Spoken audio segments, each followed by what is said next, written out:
CM sir வந்து ஸ்டேஜுக்கு வந்த உடனே ஃபர்ஸ்ட்டு சும்மா எல்லாரையும் ஒரு மாதிரி பார்த்து ஒரு இது பண்ணாருல்ல. அப்போ நான் வந்து கை காட்டினேன். அவரும் கை காட்டினாரு. கை காட்டிட்டு அப்புறம் நான் இது வந்து நம்ம விஜய் இல்லை சிஎம்ன்ட்டு எப்படின்னேன். அதுக்கு அப்படின்னாரு. அது வந்து அதெல்லாம் ரொம்ப சந்தோஷமா இருந்தது. Nice nice nice. அண்ட் அவர் வந்து பதவி பிரமாணம் ஏற்கிறப்போ பார்க்காம அப்படியே ஒரு உணர்வு பூர்வமா வந்து பேசினாரு. அதெல்லாம் யாருமே அப்படி பண்ணது இல்லையா? இது வரைக்கும் வரலாற்றிலே அப்படி நடந்தது இல்ல.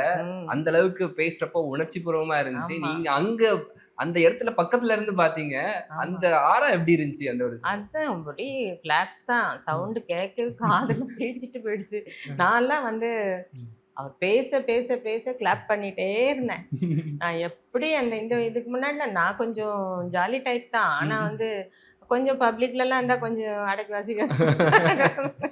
ஆனா அன்னைக்கு வந்து அப்படி என்னால இருக்க முடியல. நான் ரொம்ப ஏன்னா அவ்வளோ ஹாப்பியா இருந்தேன். அதனால வந்து அது பார்க்கும்போது அவர் பேச பேச பேச கை தட்டிட்டே உட்காந்துருந்தேன் ஃபுல்லா.